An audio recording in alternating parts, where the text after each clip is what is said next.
Assalamu alaikum wa rahmatullahi wa barakatuh. Continuando con la serie de supuestas contradicciones en el Corán, quisiera avisar con 3 buenas noticias. La primera es que me complace informar a la audiencia de que ya no volveré a dedicarle vídeos en esta sección a nuestro querido troll católico. Me diréis, pero discípulo andalusí, ¿por qué lo haces si nos ha hecho reír tanto? No dudo de que al principio me resultaba gracioso, pero ahora resulta patético. Y la verdad es que entre que da pena y que resulta cansino, decidí que lo mejor es variar de objetivo.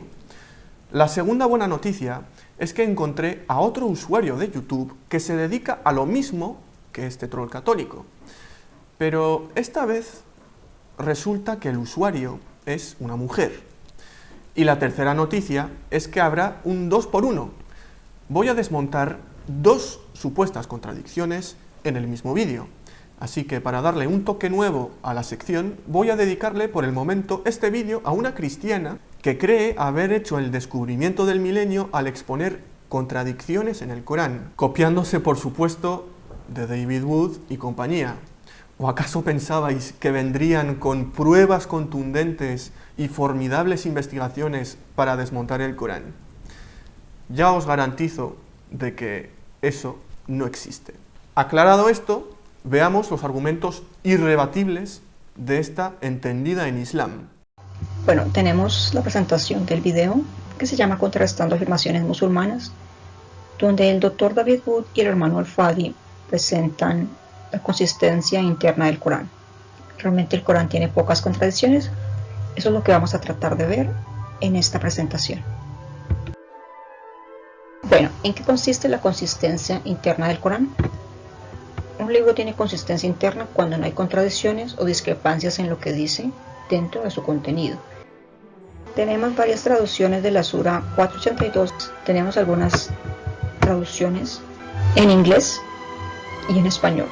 La traducción de Cortés dice que si el libro no viniese de Alá, habría encontrado en él numerosas contradicciones. Perdonad por la interrupción, pero es que me veía obligado a hacerlo. Esta cristiana se pasa una eternidad en citar diferentes traducciones del Corán en diferentes idiomas como si esto sirviese de algo. Vuelve a leer una y otra vez el mismo versículo en diferentes idiomas. En serio, sé que esto es un pestiño que nadie se lo traga. Por Dios, menudo ladrillazo de vídeo.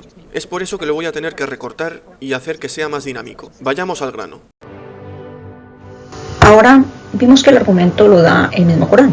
Está en las mismas suras del Corán, que si el libro es de Dios, tiene contradicciones. Literalmente no pueden comprender eso. Empezamos con algunas contradicciones internas que tiene el Corán. La primera contradicción está relacionada con el tiempo que le tomó a Alá crear el universo. En una sura dice que le tomó 6 días, en otra dice que le tomó 8 días. Entonces, en realidad, ¿cuántos días fueron? La segunda contradicción es que creó Alá primero, los cielos o la tierra. La sura 229 nos dice que Alá primero creó la tierra y luego creó los 7 cielos. Sin embargo, en la sura 79 encontramos los versos 27 al 30 que dice que Alá primero formó los cielos y luego formó la tierra. ¿Cuál de las dos es correcta? Primero creó Alá la tierra, o primero Alá creó el cielo, o creó al mismo tiempo la tierra y el cielo, porque las dos suras dicen cosas opuestas. Las dos son verdad, o alguna de las dos dice una mentira, o las extrapolamos y decimos Alá creó las dos cosas al mismo tiempo. ¿Ya está? Eso es todo. Pero, ¿dónde están los versículos? ¿Dónde están los textos? ¿Dónde están las pruebas? O sea que se limita a repetir las mismas falacias y ya está. En fin, con el permiso de Allah subhanahu wa ta'ala, voy a acabar con estas mentiras que no tienen ningún fundamento. Ciertamente vuestro Señor es Allah, quien creó los cielos y la tierra en 6 días. Luego se estableció sobre el trono. Hace que la noche y el día se sucedan ininterrumpidamente, y creó el sol, la luna y las estrellas sometiéndolos a su voluntad. ¿Acaso no le pertenece la creación y Él es quien dictamina las órdenes según le place? Bendito sea Allah, Señor del universo. El Corán reitera sobre el número de días o periodos de la creación del universo. El número 6 vuelve a aparecer en varios pasajes del Corán. Y esto supuestamente se contradice con el siguiente pasaje. Di, ¿cómo es que os negáis a creer en aquel que creó la tierra en 2 días y le atribuís semejantes? Él es el Señor de los mundos, y puso sobre ella cordilleras, las bendijo y repartió con medida sus provisiones en 4 días completos, para los que quieran saber. Luego dirigió su voluntad al cielo, que era humo, y le dijo junto con la tierra, venid a mí de buen grado o a la fuerza. Dijeron, venimos a ti obedientes. Y en 2 días lo culminó en 7 cielos, a cada uno de los cuales le inspiró su cometido. Hemos embellecido el cielo de este mundo con lámparas y protección. Ese es el decreto del poderoso, el conocedor. Esto es tan obvio que cualquier persona inteligente y con un corazón sincero sabrá la respuesta. Para empezar, la palabra yawm, traducido comúnmente por día, se emplea en árabe para denotar cualquier periodo de tiempo, ya sea extremadamente largo como la era o extremadamente corto como el instante. Su aplicación al día terrestre de 24 horas es solo una de sus muchas connotaciones. Los eruditos clásicos del Corán han comentado que los 4 días mencionados en la aleya 10 de la sura 41 incluyen los 2 días mencionados en el versículo 9. ¿En qué se basa esto? En la pura gramática árabe. Algunos gramáticos han pensado que los 2 primeros días están incluidos en los 4 de la mención posterior. Citan ejemplos de tal uso en lengua árabe en obras de At-Tabari, Zamakhshari, Shawkani, entre otros. ¿Qué dicen los grandes sabios clásicos? Empecemos por uno de nuestros favoritos. El Imam al-Qurtubi da esta explicación sobre los 2 días mencionados en el versículo 12. Es decir, aparte de los 4 días en los que creó la tierra, quedando entonces la creación de los cielos y la tierra en 6 días, como dijo Allah el Altísimo. Creó los cielos y la tierra en 6 días. En el Tafsir el Jalalain encontramos la siguiente explicación sobre los 4 días de la aleya 10. Los 4 días fueron exactamente 4, ni más ni menos, para todos los que se preguntan sobre la creación de la tierra y todo lo que hay en ella. Esto claramente significa que los 2 días mencionados en la aleya 9 están incluidos dentro de los 4 de la aleya 10. La suma correcta es 4 más 2 es igual a 6, y no lo que hacen los enemigos del Islam, que es 2 más 4 más 2 es igual a 8. Conclusión que no tiene ningún fundamento. Los comentaristas modernos también lo entienden así. El Sheikh Muhammad Isa García comenta sobre la aleya 10.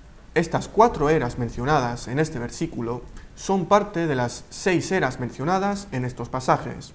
Es decir, que de las 6 eras se completó en 4 eras la creación de los asuntos mencionados en este versículo.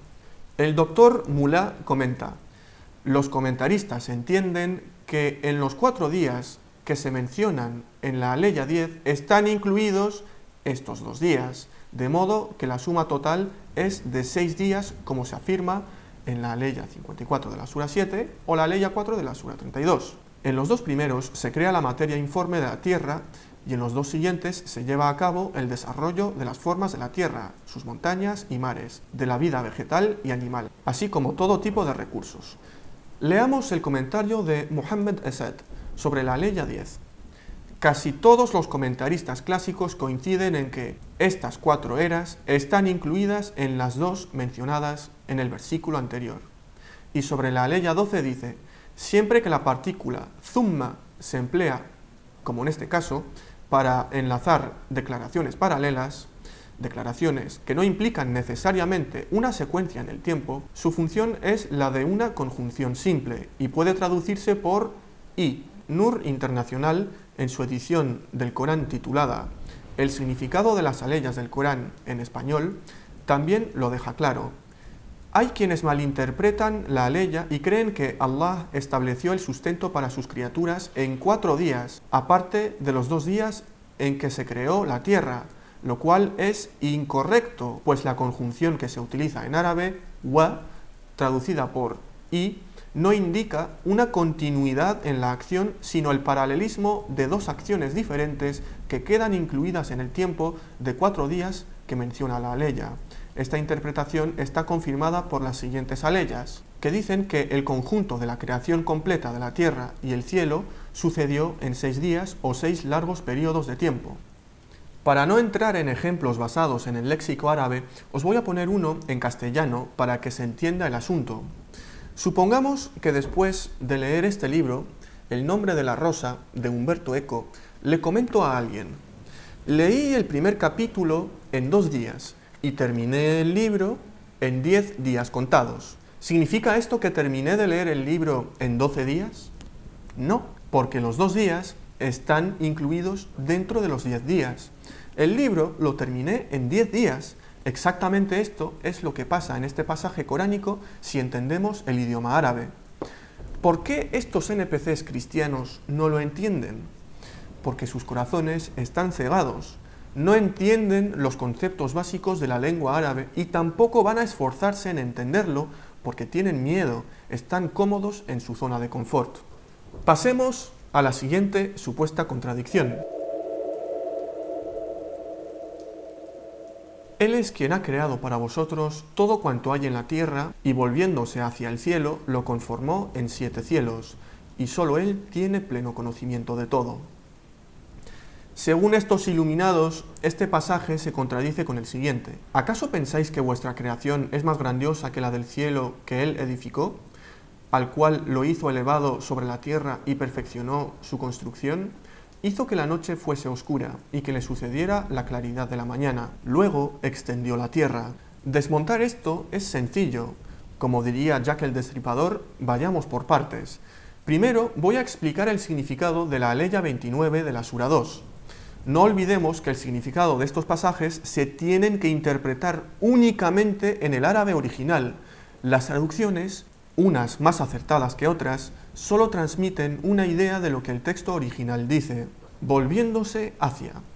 La frase estawa ila, traducida aquí como volviéndose hacia, tiene 3 significados en el Corán. Cuando aparece sin preposición, significa alcanzar un nivel de perfección completa.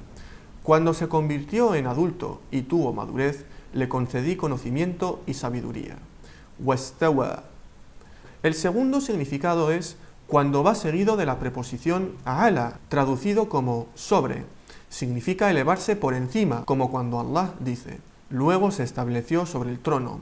Astawa ala al-arshi. Y finalmente, cuando va seguido de la preposición ila, traducido como hacia. Significa volverse o decidir, como en este versículo, donde lo que se quiere decir es: cuando Allah hubo creado la tierra, se volvió hacia la creación de los cielos. La partícula thumma, que introduce esta cláusula, no denota siempre una secuencia en el tiempo, luego o y después. En los casos en que se usa para unir cláusulas paralelas, tiene a menudo la función de la conjunción simple wa, traducido como y.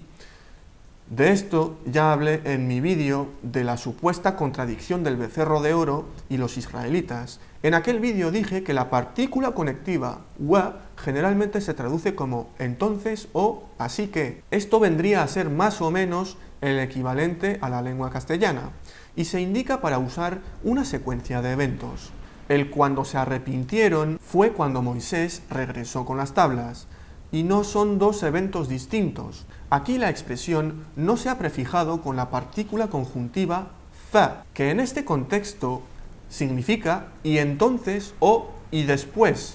De haber sido así, sí que sería una contradicción porque esta partícula sirve para expresar secuencia de eventos en orden cronológico. Las palabras istawa ila as-sama'i han sido interpretadas como se volvió hacia los cielos o dirigió su atención hacia los cielos.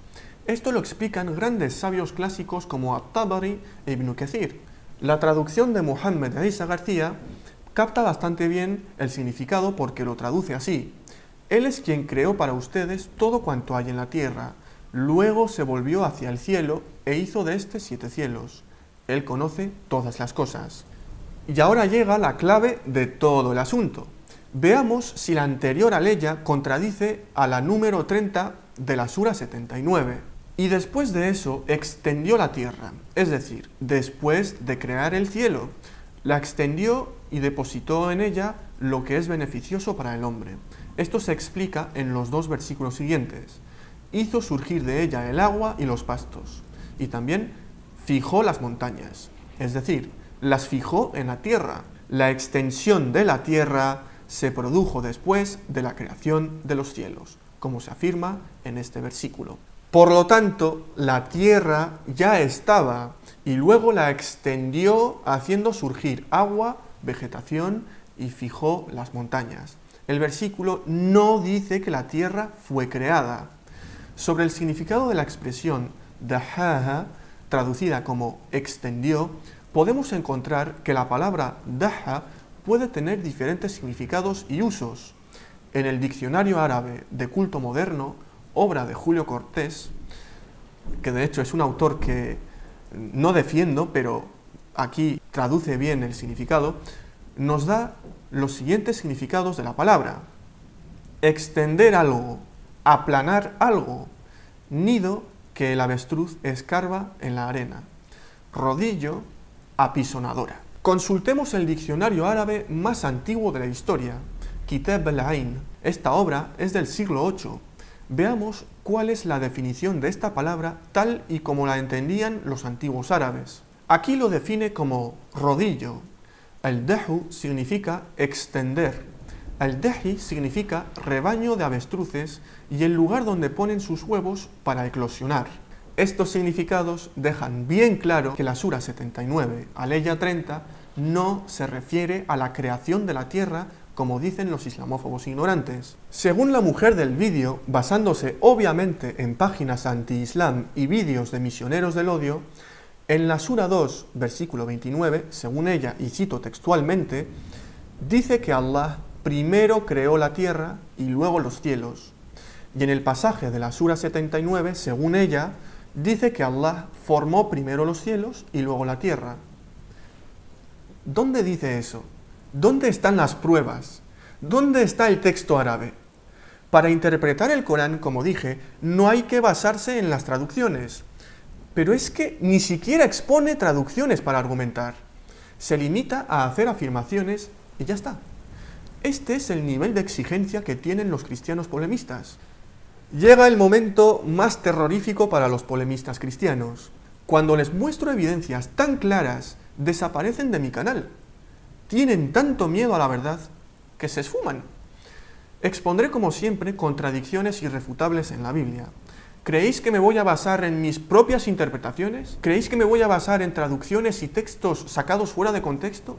¿Creéis que me voy a basar en personas anticristianas para fundamentar mis argumentos?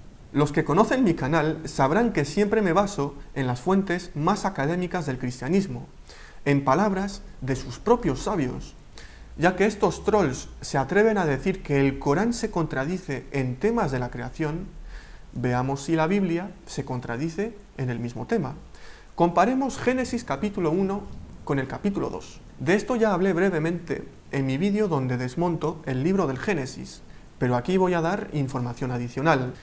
En Génesis capítulo 1, del versículo 11 al 12, narra la creación de la vegetación dentro del tercer día, que por cierto, la flora crece sin la luz solar según este relato, y el hombre y la mujer fueron creados el sexto día.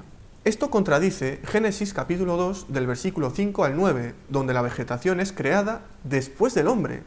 El versículo 5 deja bastante claro que todavía no existía ningún tipo de vegetación. En Génesis capítulo 1, versículos 20, 21, 24 y 27, los animales y las aves fueron creados antes que el hombre y la mujer en el quinto día. El hombre y la mujer fueron creados en el sexto día. Pero Génesis capítulo 2, del versículo 19 al 22, los animales y las aves fueron creados antes que la mujer. No quiero exponer todos los ejemplos y tampoco voy a explayarme. Con un par es suficiente. Veamos ahora qué es lo que dicen los eruditos cristianos. La Nueva Biblia de Oxford anotada comenta el relato del capítulo 2 de la siguiente manera. Esta tradición yavista no sacerdotal es distinta del capítulo 1, como lo demuestran el estilo y el orden de los acontecimientos. La Santa Biblia de las ediciones paulinas insiste en sus comentarios de que todo el relato del Génesis es una mezcla de tradiciones basadas en la superstición y que la mano del hombre iba añadiendo relatos al libro. Estos eruditos católicos indirectamente nos están diciendo que Moisés no es el autor, ni por asomo. Un ejemplo es lo que nos dicen sobre el segundo relato de la creación, que es así como lo titulan. El autor nos da una versión de la creación y del origen del hombre diferente de la anterior. La mirada es menos amplia y el orden en la producción de los seres es diferente. Antes, primero el caos, luego las plantas, los animales y el hombre. Aquí, primero el hombre, luego las plantas, los animales y la mujer. Todo esto es también un artificio literario que nos indica su esquema de representación y su intención de centrar su narración en estas dos cosas. Si queréis saber más información sobre la composición del libro del Génesis, sus manipulaciones, errores y mucho más, os invito a ver mi otro vídeo. ¿Qué conclusión sacamos de esto? Los cristianos polemistas saben que su Biblia es indefendible, saben que fue y sigue siendo manipulada por los hombres y saben que no se preservó. Como su libro sagrado está en el fondo del abismo, ¿qué es lo que intentan hacer?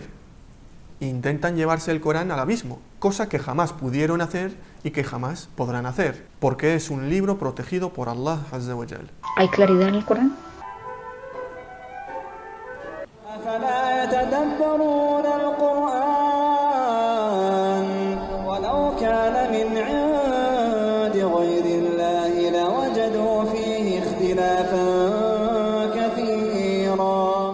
Otra vez queda demostrado de que esas supuestas contradicciones del Corán de las que hablan no son más que intentos desesperados y absurdos para probar algo que no existe, excepto en sus perversas mentes. Assalamu alaikum wa rahmatullah wa barakatuh.